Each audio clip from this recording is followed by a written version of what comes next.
Hey, what's going on? There we are. Always a good way to start a stream. Hey, what's happening?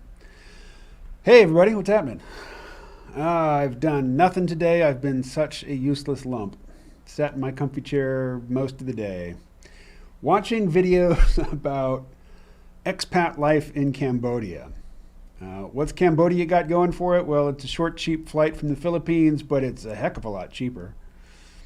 I'm just dreaming of going someplace and existing on very little money. And Cambodia's got that going on. Anyway, what's going on? First says, it's a mix of iterating, I think you mean irritating, and joyful. First was asking about the music that I use at the start of this, and I think it's called Breathe or Breatha by Josh Pan. It's something from the YouTube musical library, which is to say something that it is safe for me to use in a video. And I should have written down what it is and maybe even included a little note someplace like in the title, you know, the title card for these streams. Hikane says, Cambodia is a no for me. Why so? What's up with Cambodia? You could ride your bike from Cambodia to Thailand, and Thailand's a very nice place to hang out. Anyway, if you would, Colin or whoever's throwing the switches, switch over to the browser here. And we're going to start with, this is very short. This is just an introduction to a video that I have not seen. It's by Glenn Greenwald from his Substack. An ugly war among leftist YouTubers shows two common toxic pathologies plaguing U.S. politics: baselessly accusing people of being Russian agents and weaponizing accusations of sexual misconduct are reputation-destroying cancers at the heart of liberal discourse. So here we have the main instigators. An incredibly vicious and protracted war is being waged, seemingly with no end in sight, among numerous prominent liberal and left-wing commentators who work primarily on YouTube. The conflict erupted on May 26th when Cenk Uygur, the founder and longtime host of the Young Turks, the largest liberal left YouTube platform, baselessly and falsely accused independent journalist Aaron Mate of being, quote, paid by the Russians, close quote, while his co-host, Anna Kasparian, spouted innuendo that Mate was, quote, working for, close quote, unnamed dictators. Mate is one of the very few left-wing journalists who reported skeptically on Russiagate and who questioned the U.S. government's narrative about the civil war in Syria, including by traveling to war-torn parts of that country to do so. He won the 2019 Park Center for Independent Media's Izzy Award for work debunking Russiagate. Yet, with a 1-minute rant from their insulated studio, Uygur baselessly branded Mate as someone who is, quote, paid by the Russians, close quote, while Kasparian asserted that he seemed to be working for Assad and other dictators, a potentially reputation-destroying smear for a journalist, and one that can be quite dangerous for a reporter who, like Mate, works on the ground in war zones. The conflict engendered by those grotesque fabrications escalated significantly when Kasparian sent a private Twitter message to one of Mate's defenders, Jimmy Dore, in which she threatened to accuse Dore of Me Too-type sexual harassment from when they worked together 7 years earlier. Kasparian made clear that her intent to publicly vilify Dore as a sexual harasser would serve as punishment for his criticisms of the Young Turks. Dore then revealed Kasparian's threat on his program, and days later, Kasparian made good on her threat by accusing Dore of sexual harassment back in 2014. Alrighty, so Jimmy Dore says to her, I had no idea your mom was in surgery, so glad to hear it went well. Best thoughts. She says, thank you, Jimmy. Watching you guys kick ass right now. So this is from April 14th, 2016. And then today, in the screenshot, I don't know when today is, June 11th it says, I'm sure you remember when you constantly made inappropriate comments about how sexy you found me at work, and even felt the need to ask me where I shop for my jeans so you could buy a pair for your wife so she dresses better. That was followed by an apology card you wrote me for the degrading harassment. Asking where you buy your jeans is degrading harassment. Okay. I've been holding back, letting you run your mouth nonstop as if you're some sort of warrior for what's good in the world. That's going to change. So Glenn Greenwald continues, while I used my social media platforms to denounce the false accusations voiced by Uygur and Kasparian against Mate, none of this would merit an article or standalone commentary if not for the fact that the two weapons they chose, false accusations that someone is a paid Russian agent and exploited sexual harassment accusations, have become extremely commonplace in Democratic Party politics, liberal circles, and U.S. politics more broadly.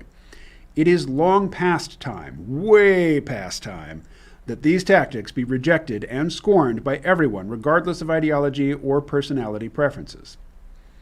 I decided to analyze and dissect this conflict not in order to narrate everything that happened here or to arbitrate who is right and who is wrong with respect to every disagreement these parties are having. Instead, it is worth examining because the way this nasty exchange unfolded provides such a valid and illuminating case study for two metastasizing cancers at the heart of liberal discourse. Both of these weapons are ethically repugnant and corrupt, obviously so, yet somehow have become as common and accepted among Democratic Party followers as they are toxic and reprehensible. From Hillary Clinton to Howard Dean to Rachel Maddow and countless other liberal cable hosts, casually and falsely smearing people as paid Russian agents is now completely normalized behavior in liberal culture. And the list of people whose reputations have been destroyed from evidence-free and cynically deployed sexual harassment allegations or other vague accusations of sexual misconduct is too long to comprehensively chronicle. I examine these two issues in the format of a video, which can be watched on the player below, because that is where so much of it played out, and because it seemed that is how the severity and magnitude of these abuses could be most effectively conveyed. So, as I say, I have not watched the video. I did see some weird stuff going on between Jimmy Dore and Anna Kasparian on Twitter. I didn't know what it was about until I read this thing, when I read this thing like 20 minutes ago. So I have not examined this. I've not dug into this. But it certainly rings true. And I do want to distinguish between leftists and centrist, neoliberal liberals, although, from the perspective of the right, they're all the left. But like so many people, fellow podcaster from back in the day, Doug Lane and his crew over at Zero Books, they got really fixated on, what's his name? Jordan Peterson. I don't see why Jordan Peterson merits all that much attention, but one of the things they'd love to say was, his made-up term of cultural Marxism to describe what's going on in the universities. They object, and I think one of their objections to that is that most people in universities, university administration, university faculty, they're not leftists, they're liberals. They don't object to capitalism. They just want sort of lefty-tinged capitalism with, woke capitalism, basically. Whereas a real leftist wants to smash the state. I'm going to get to that later. Smash the state. I think some of you know where I'm going. So let's have a look at the chat here. Cambodia is not for me, says Hikane. I prefer the American life. Well, prefer, you have to have experience of both to prefer one to the other. Where I know what's going on and what rights they pretend I have. Noah says, Cenk is a sweaty buffalo. Okay. That is simply an ad hominem attack, but it's a funny one. So, if you're going to slander somebody's character, it's better to be funny about it. First writes, right-wing YouTube is much more cringe than left. I don't have much exposure to it, and I certainly don't have much exposure to right-wing Twitter. So I can't compare the two, not from experience. But first, let me ask you, when you say right-wing YouTube is more cringe than left, what are you thinking about? What are some examples we could check out? We can't check them out here on the live stream, but I can check them out and report back. Parker writes, I have only heard of Jimmy Dore because I watched a video on Vosh's channel related to this drama. Jimmy Dore, his show is funny. He's a comedian. I first saw him on the Young Turks back in the run-up to the 2016 presidential campaign when the Young Turks were all for Bernie. And Jimmy Dore was there. I was unimpressed with his insights at the time. But in the last year or so, YouTube has been serving up clips from his show, and some of them have been quite funny. And, while he's still not a penetrating intellect in terms of, analyzing the larger geopolitical or social sphere, when he does make an observation, he does it in an amusing way, in an entertaining way. And the older I get, the more I value that. Let's see. Parker goes on to say, he said that Dore is just all about the drama from what I understand. Drama gets attention. Also, hello, KMO. Hello, Parker. Have not seen you in a while. Well, it's probably gone by now, but I got not a copyright strike. What do they call it? A community guideline strike. And it was for something that, they never tell you what it is. YouTube, when I say they, I mean YouTube. When you get a community guideline strike, they don't tell you what it was you said that offended their algorithm sensibilities. They just tell you that you are guilty of a crime. What crime exactly? We don't know exactly. We're not entirely sure on the exact crime, and we're certainly not going to present any evidence because we don't have to. This is our party, and if you smell bad, we can kick you out. So the thing is, they don't serve this stuff up in real time. The thing that I got dinged for was something that I had done the day before. So if you've got one strike, if you get 3 strikes, they delete your channel. Your channel is gone. So the hundreds of hours worth of videos that are on this channel, poof, like my 10 years of 10 years of Facebook content that I created, poof, gone, down the memory hole. So I decided I just wasn't going to do any more streaming other than these here at the TV station until that community guideline strike had dropped off. Now, that was a 90-day thing. It might be gone by now. I'll check into that, and if it is, I might start doing the live stream drawings, the drawing live streams again. Alrighty. Hikane says, Peterson got attention because he's good at communicating, and people confuse being well-spoken with being intelligent. He is pretty smart, too. You know, my introduction to Jordan Peterson was he had this sort of self-help writing course, and I paid some trivial amount of money to do it, and I did it, and I found it useful. And then I watched some of his YouTube videos on mythology, like lectures on mythology, and I thought those are pretty good. And he seemed like such an anodyne sort of figure that it was really bizarre when the left decided that, you know, he was the devil. It was just really weird.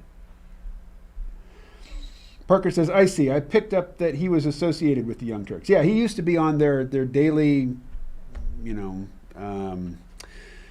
what was that? I guess the Democratic primary, you know, play-by-play. They would do a daily stream of multiple hours and, you know, extra content for paid subscribers. It was back in 2016, and Jimmy Dore was part of that crew. So I don't know when they split or why. Don't actually care. It's just weird. I mean, Jimmy Dore in his own show, he doesn't seem like a leftist or a, you know, a neoliberal liberal. He seems more like a heterodox outsider, which is what a comedian should be. You know, if you're going to be ideologically pure, you might as well give up trying to be funny. You know, part of humor is adopting different points of view and telling jokes or pointing out absurdities about the rest of the world from that point of view. And it doesn't always have to be your authentic point of view. That's why comedians, they create characters. You know, maybe it's a character that, like, they're always in character. Like when Stephen Colbert, you know, was playing a sort of Bill O'Reilly type character, but he used his own name, Stephen Colbert, and that was on the Colbert Report. You know, he was constantly in character when he was on that show. Then there are people like, you know, this will be an old reference, I guess a lot of you won't get it, but like Andrew Dice Clay, you know, or Sam Kinison. They were sort of like Neanderthal, knuckle-dragging, sexist types. And either they adopted that persona for their stage routine, or that's just how they were, but they amped it up for their stage routine. But, you know, a lot of characters, a lot of comedians, like, you know, Dave Chappelle, you know, he's so good at telling you a story about somebody that he talked to, and then just jumping into that character, you know, and telling a joke from that character's point of view. This is just somebody in a story, you know? Your device isn't fully protected. Well, thank God it's not my device. All right. What are we on about? I see. I picked, okay, nothing new in the chat. Oh, people, you're going to make me go to Twitter. All right. If you would, in the control room, let's get some Twitter going. There we are. All right. Notifications. Let's see. Okay, here's a fun one. So this is just my reply to some ongoing thread. So we've all seen this, right? This is, oh, too loud. Too loud. So I think an oil pipeline, undersea oil pipeline from Pemex, the Mexican state-run oil company. There was a leak. It caught fire. So here we have the water. Like the Gulf of Mexico is on fire. And here are these firefighting boats trying to fight the fire, but I guess it's too hot. They can't get close enough. So they're spraying water onto the water that is next to the water that is on fire. That seems ineffectual to me. But I guess they're doing it to protect this this outpost, you know, this drilling rig. But they're not even close to that. I don't get the exercise. But a still image of this has been the basis for many a fun meme. Now, I'm not strictly anti-capitalist. And yet I posted a link to an anti-capitalist meme using this photo. Let's find that. Because from the anti-capitalist viewpoint, the meme made sense and it was funny. Okay, so here we are on Twitter. I'm trying to get to my Twitter feed. How does it work? I'm new to Twitter. I've only been on it 11 years, so it still doesn't make very good sense to me. You know, the user interface, I'm still getting the hang of it. Actually, I'm not getting the hang of it. I'm still confused by it and frustrated by it. Okay, here we are.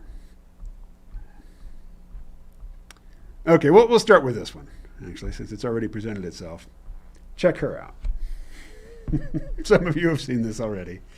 So, smash capitalism and all these other, very, very street creddy, black and white images, fight the power sort of images on her MacBook Pro. This laptop costs over $1,000. The fact that, she's advertising her anti-capitalist cred while casually using this device, it's silly, it's absurd, it's self-contradictory. But, so it goes. That's the pose she's striking. Strike her pose, whatever. What I found particularly funny about this is, with all these stickers all over the laptop, she was very careful not to cover up that Apple logo. She didn't want anybody to think that, she was smashing capitalism with a Windows laptop. That would just not be cool. That would be lame. Do the hip young anti-capitalists say lame? I think that's probably not allowed. That's ableist. Alrighty, we got new stuff in the chat. But anyway, smashing capitalism. I'm sure those are expensive shades she's wearing too. There we are. Check this out. This boat, no plastic straws. This boat, turning off your AC. This boat, recycling. All of them completely inadequate and useless to the task of fighting, climate disaster as a result of unfettered capitalism. So I'll say I agree that capitalism provides some perverse incentives, particularly the incentive to externalize costs and particularly the environmental costs of industrial activity. The system rewards people for sweeping that stuff under the rug and getting away with it. But if you look at the command economies of the Soviet Union, or if you look at the mass murder which regularly attends communist revolutions, a bloodlust which cannot be satiated, they run out of actual enemies of the state and counter-revolutionaries to kill, and they just start killing normal people. Sometimes millions of them. I mean, this is very fresh in my head because I've been reading about Cambodia, and not particularly of, the Khmer Rouge period, but the Khmer Rouge under Pol Pot, they killed everybody who had any semblance of urbane sophistication or education. I mean, if you had glasses, they killed you. If you look like you might look good in glasses, they killed you. They just murdered people. They killed 1/3 of the population in 4 years. Compared to that sort of insanity, I'll take capitalism. There's not even a question. It doesn't take me half an instant to decide Marxist communist revolution or continued with just really predatory, unfettered, ugly, cost externalizing capitalism and try to improve things around the edges. Definitely go with the latter. No question. Wouldn't even consider. And, what the thing with Cenk and Kasparian and Mate and Dor, what this just illustrates to me is if you're even modestly to the left of just mainstream normal viewpoints, I don't trust you. I don't trust you with power. I trust Bernie Sanders because he's been so thoroughgoing and consistent in his expression of what it is he hopes to achieve. And he's been very good about not attacking other people, to keeping to the issues. But he's such an outlier in that regard. It just, the further to the left somebody is, the less I trust them. And I certainly wouldn't trust them with the power of life and death over human beings. Period. Now, yeah, the right is also insane. Granted. So, that's why we need institutions that outlive the career of any one person and who are also designed to resist being taken over from within. As, I forget who said it. Famous aphorism, and Vox Day is fond of quoting it, but Somebody said any organization that isn't explicitly right-wing will over time become left-wing. It will just be infiltrated and become left-wing.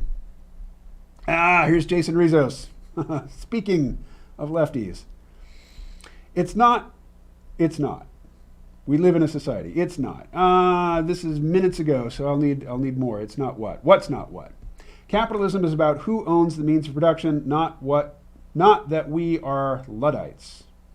Well, I haven't mentioned technology. I'm not sure where the Luddite angle comes in.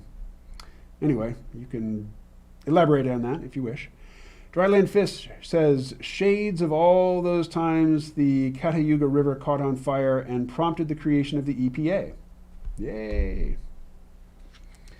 Parker says, okay, I can see the entertainment on that one, but I did not laugh. Was that the oil fire meme or the smash capitalism from your $1,100 MacBook Pro meme? Noah says, so you admit, Jason, that smashing capitalism won't save the planet? Parker says, okay, I smiled at that one. He kind of says, let the record show the water is not on fire, the oil is. Fair enough. Jason says, no, it would help the planet for sure, smashing capitalism. I think that's just such a vague sentiment. Help the planet. It's not even worth arguing with. I mean, be more specific. What are you talking about? Help the planet. The planet is fine. The planet is not going anywhere. I mean, you could say that, 4 billion years from now, the planet will be engulfed in our sun, which will have swollen to many times its current size. And at that point, the planet's going to have some trouble. It won't immediately disintegrate, though. It will endure, still circling the center of mass of the sun, just, below the surface of the sun for a very long time. But at that point, I think it's fair to say, the planet is in trouble. I don't think there's much that humans are going to do to endanger the planet. Now, if you're talking about life on the planet, well, yes, that's a different story. But 99.999, rattle off those nines for as long as appropriate, most of the species that ever existed on this planet have gone extinct. And most of them went extinct before humans ever showed up. So, the generation of new species and their eventual extinction when they're the conditions that they were evolved to inhabit are when they no longer apply, that species goes extinct. That's the way it goes. Now, I think George Carlin really had it right. When people are talking about saving the planet or saving the environment, what they're talking about is saving their environment, saving their comfort, some possibility for their continued comfortable, enjoyable habitation of this space. And I do agree that industrial activity and changes to the Earth's atmosphere are going to make things uncomfortable for humans. Already have, and they will become more uncomfortable in the future. Noah says, I thought it was the roof.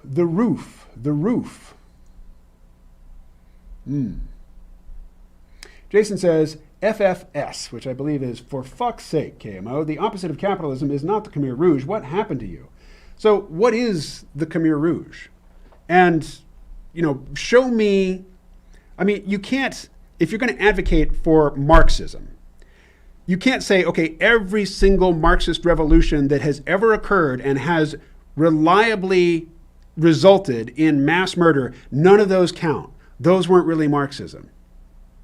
Yes, the Khmer Rouge, the Red Khmer, that counts. That's an example. The Soviet Union counts. Communist China counts as an example of what happens under a communist government, even one that is communist in name only. Just a one-party state that brooks no potential competition, even if they gleefully embrace capitalism. Stalin equals bad, vote GOP, so sad to see what right-wing propaganda has achieved.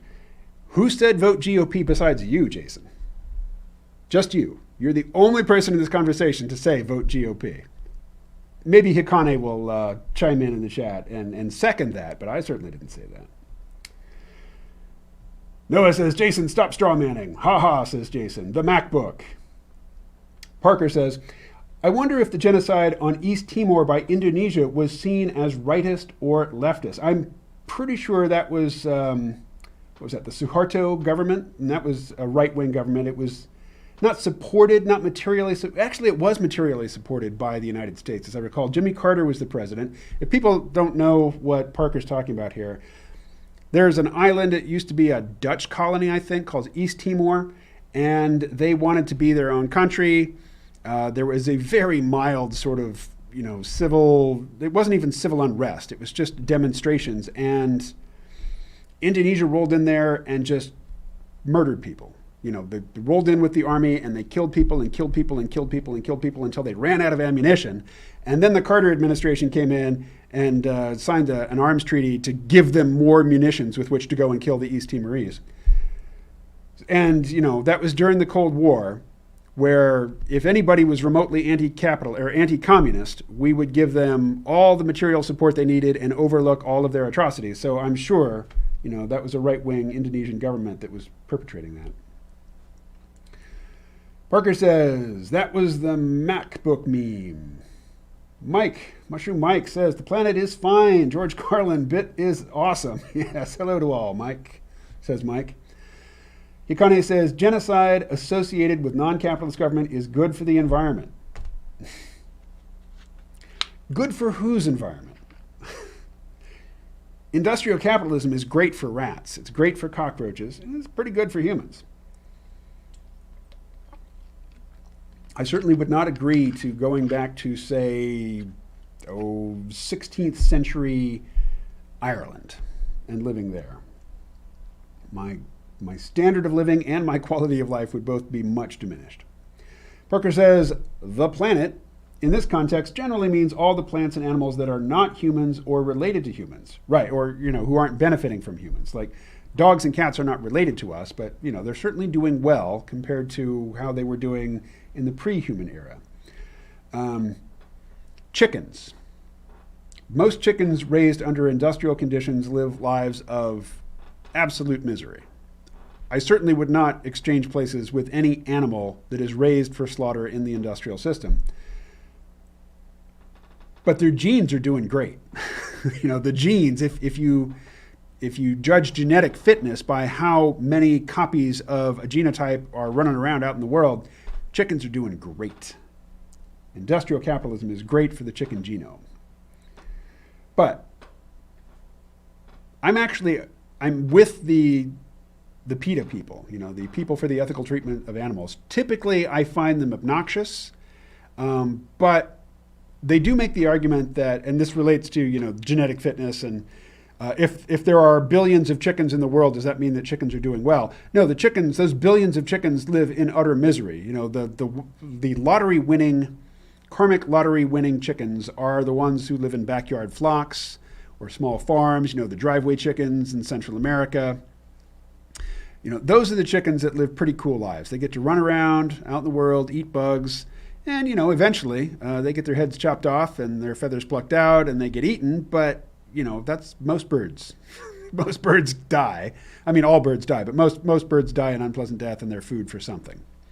Either a carnivore or an omnivore like humans, or, insects, or if nothing else, if somehow, by some miracle, the bird carcass, if the bird lives a full and happy life, dies in its sleep at, the maximum age that those birds can achieve, did not meet a violent end, falls to the ground and is somehow not discovered by dogs, cats, raccoons, whatever, isn't found by ants, isn't found by flies, it will be eaten by bats.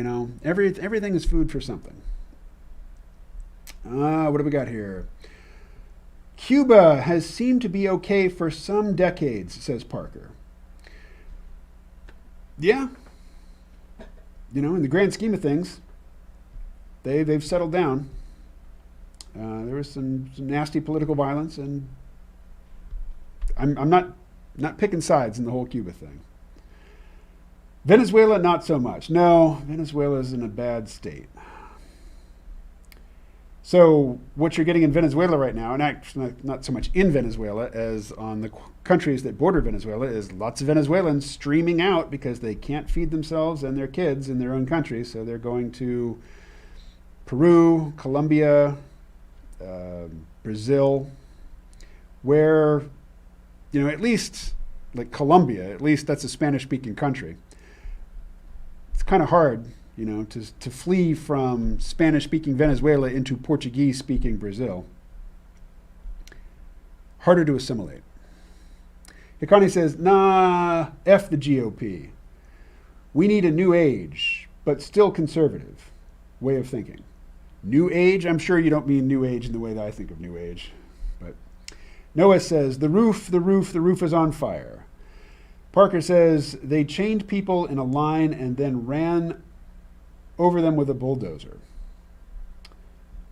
Was that, Venezuela? Both left-wing and right-wing dictatorships have certainly been very creative in their application of mass violence to anybody who even seems like they might pose some token resistance. Parker says, good for cows, seagulls, generalist, adaptive. My mother is a farmer, and she raises cattle. And cows start their lives in fields, and the first year, not the whole year, but the first several months of a cow's life, this is a pretty good life. And then they get sent off to the feedlot, and then to the slaughterhouse. And the feedlot is pretty miserable. But the cows that get to stay on the farm, the breeding lot, and continue to make new calves, they live a pretty good life. They're basically pets at my mother's place. I mean, even the ones who are so old that they don't produce a calf every year, and the older they get, the more danger there is of stillbirth. She'll never sell her cows that she's had for years and years because she's attached to them. They're like pets to her. And she's got as many bulls as she does cows right now. There's absolutely no need for that. Let's see. Parker says, the chickens free roaming in West Key, Florida, I just saw a vid about. Dryland Fish says, our chickens have it pretty good. I'd be interested to hear more about that. When I had chickens, they had it pretty good, but many of them met violent deaths at the jaws of predators. That's what happens when you live in the country and you don't have a rifle. Parker says, foxes are adapting to the suburban environment well. Yeah, foxes and wolf-coyote hybrids. The ones that really lose their fear of humans and are perfectly comfortable just camping out, within earshot of humans. There's a vast, untapped ecosystem for them to move into and dominate, and they're doing it. There was one coy dog or coy wolf that was found crossing, I forget which bridge it was. It was one of the bridges into Manhattan Island. Might have been the George Washington. Let's see. Parker says, foxes are adapting to the suburban environment well. That was in East Timor. Dryland Fish says, no doubt, weed species tend to fill gaps. Hikane says, at Parker, foxes by my house figured out where we throw our compost. Genitals Clutch says, what's up, KMO? Well, what's up is I'm doing a live stream, and it's 6:05 p.m., so we got about 20 minutes left in this one. Is that snake juice? No, this is not snake juice. Snake juice is what people drink what some people drink when they're fasting, and it's potassium chloride, salt, and baking soda. This is just water with lemon juice concentrate and a little bit of artificial sweetener. It's basically homemade lemonade. Although I am in the first day of my now weekly 3-day fast. Mike says, how about Canada? If USA was more rooted in original anti-monarch European sentiment, would you agree in armed invasion to bring Canada back to America? Let me see this. If the USA was more rooted in its original anti-monarch European sentiment, would you agree in armed invasion to bring Canada back to America? No, I think the U.S.-Canadian relationship's working pretty well. I mean, there's some trade issues around dairy and wood, but for the most part, the U.S.-Canada relationship's a good one. I don't see any need to, bring armed force to bear against Canada or Mexico. Canada, dirty history coming to light. Yeah, everybody's got skeletons in the closet. How's Rose doing? Well, she's doing pretty well. She's getting impatient. I need to get my debts paid off and get a passport and get over there so that I can then tell the U.S. government, yeah, I know her. Having talked twice a day, every day for like a year on WhatsApp doesn't count as meeting to the U.S. government. I can't sponsor her to come over here until I've actually physically laid eyes on her. Jason says, hey, Connie, is your new conservative system going to look like Handmaid's Tale? I really enjoy this, the whole Handmaid's Tale hysteria, because, go to any political protest, particularly anything having to do with feminism, and you'll see people in the handmaids costumes. What none of them seem to understand is that the Handmaid's Tale is science fiction, and that the science fictional element in it, and this is absolutely crucial to the whole Handmaid's Tale scenario, is a fertility crisis. Most women can't get pregnant. Most men are infertile. And the very few women left who can conceive children, their reproductive capacities have been seized by a religiously themed government. But we see, the TV show has gone beyond the novel. There's a sequel to the novel. I haven't read the sequel. But we see that, of course, the people at the top are not religiously devout. They're just using this language because it is convenient for them. It allows them to do what it was they wanted to do. And in the show, in the original novel and in the movie that came out in '89, which had Robert Duvall in it, we see that the men in Gilead, this fictional country, they take some women who are not fertile, who are slutty. And these guys like slutty women. So they just have a nightclub and they have all the slutty women or, a nice collection of them in the nightclub. And these guys get to go there. And, these women, they're not handmaids, but they don't get executed or sent to the colonies. They get to just live this party lifestyle 24/7. Well, it's not 24/7, but, every night, 365 days a year. And the powerful men in the supposedly religious, theocracy get to go and party like people in the old world did. And have sexual access to all of these women in this environment. And in the TV show, they're even more explicit about how the powerful men are just making up the theological justifications for these rituals, whereby powerful men who have handmaids assigned to their houses, with the ceremonies in which they get to impregnate these women. It's just they're making it up as they go along. But the thing that is lacking in the real world is the fertility crisis. The fertility crisis we have is an economic one. It costs a lot of money to live in the world that we've created, and young people are not making enough money to start their own families, to start their own households. They're not getting married at the rates that they used to. It's just hard for young people to start a family. That's an economic problem. And it doesn't give rise to the same scenario that in the science fiction scenario of The Handmaid's Tale, the biological pollution-induced fertility crisis gives rise to. Anyway, Colin, are you advocating for The Handmaid's Tale? Oh, okay. Scroll down and see my comment, he shouted from the control room.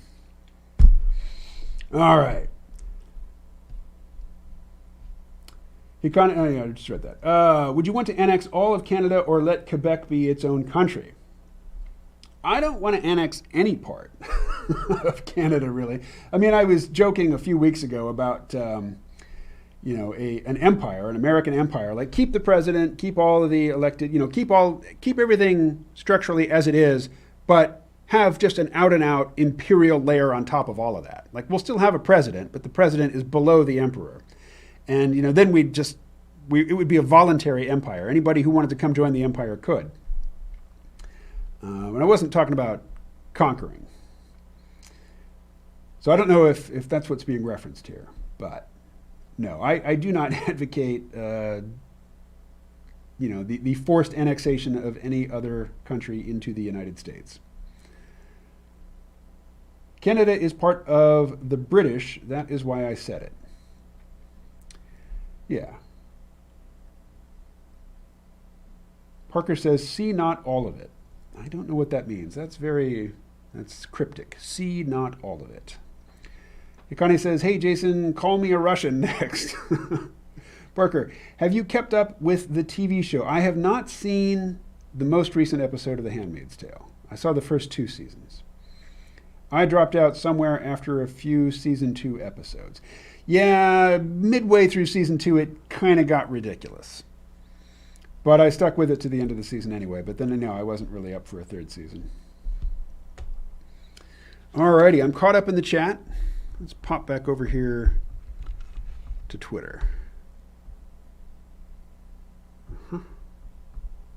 So going back to Twitter.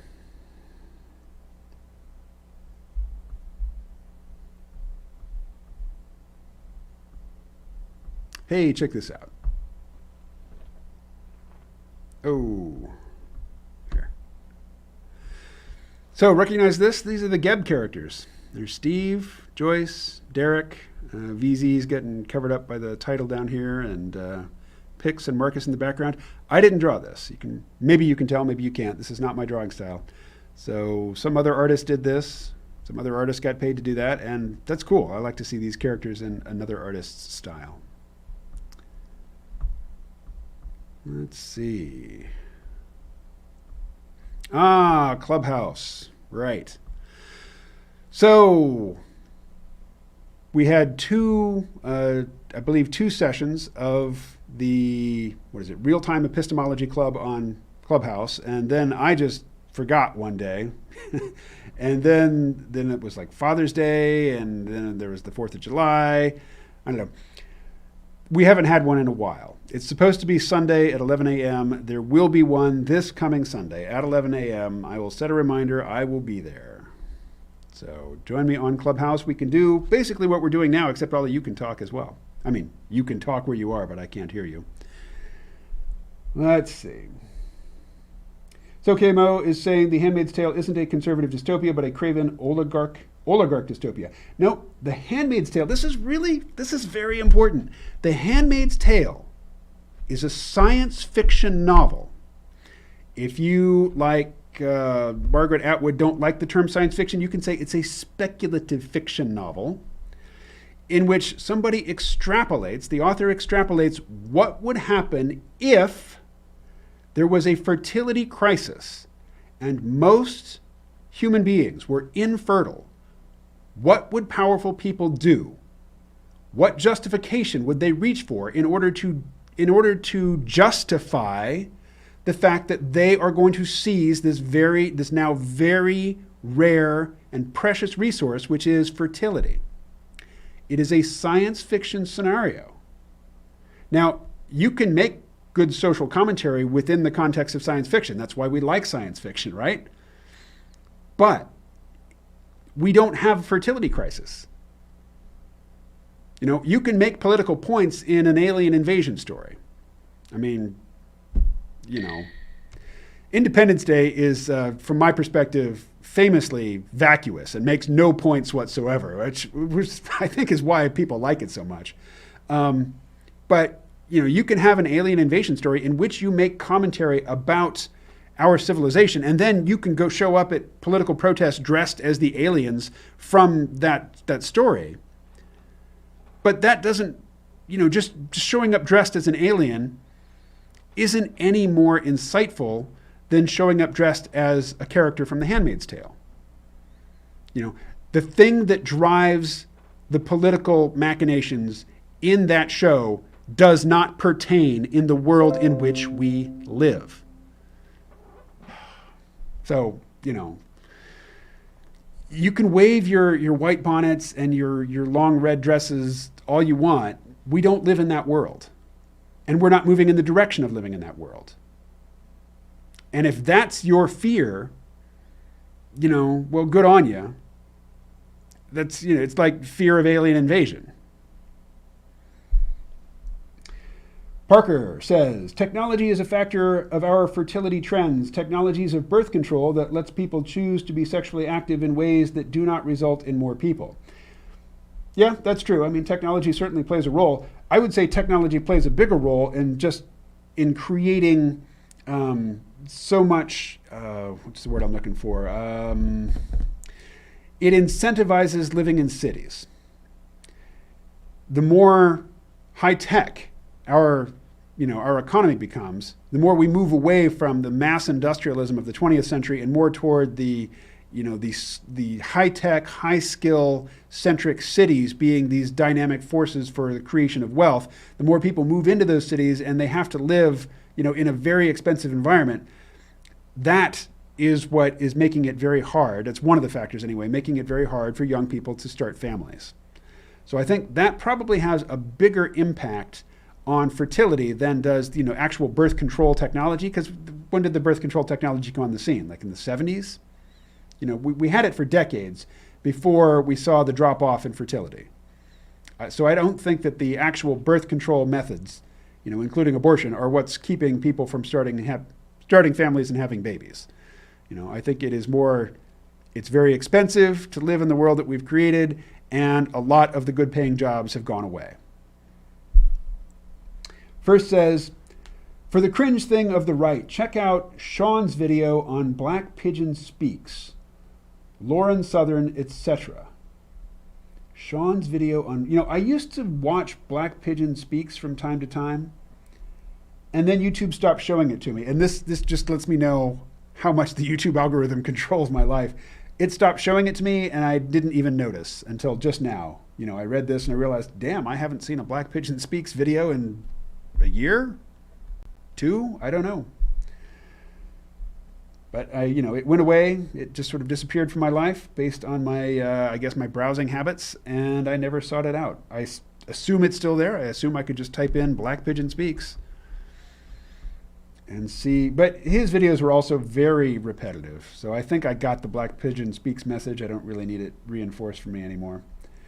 Parker writes, back in history, a lot of cultures was to have many children. So I think there's a word missing there, but we'll say like the practice of many cultures was to have a lot of children. So maybe analogous to the low fertility fictional world Atwood writes of. I would invite you to try again with that, Parker. I don't quite follow you there. Gen X were the birth control generation test babies. Well, I'm a Gen Xer. I have 2 sons. Let's see. Parker says, only recently with the morning after pill, the different tech has been coming out over time. Yeah, I honestly don't think it's the birth control technology which is leading to the fertility decline that we're seeing, because we're seeing it around the world. I think it's much more economic than it is technological. But technology drives, economic growth.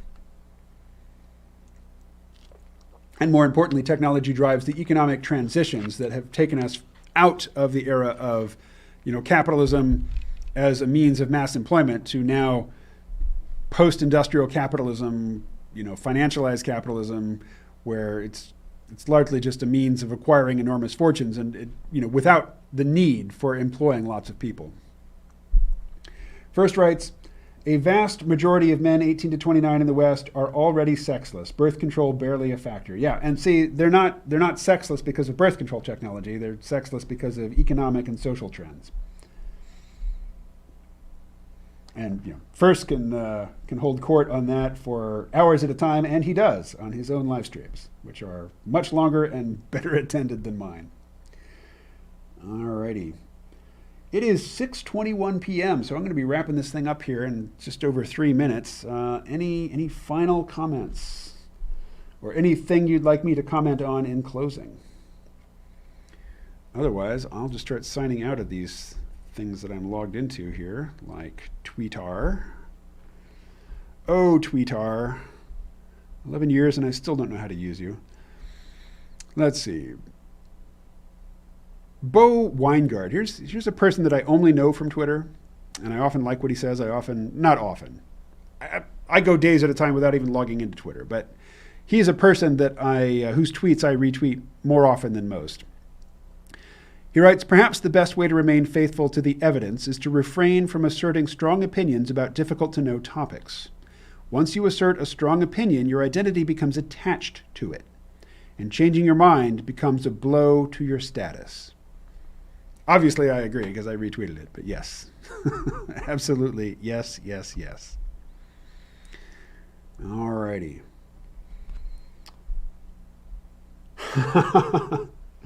Parker says, the algorithm stopped showing me you too. And that's probably because I stopped doing daily live streams. Parker says, but I remember. Jason says, speculative fiction and sci-fi does convey a statement on our contemporary society, regardless of how outlandish the speculative element. It asks, what would we revert to in a domination society if interfered with by existential threat to our existence as a species? There is a political angle to Independence Day, which is that the free market of technology would prevail.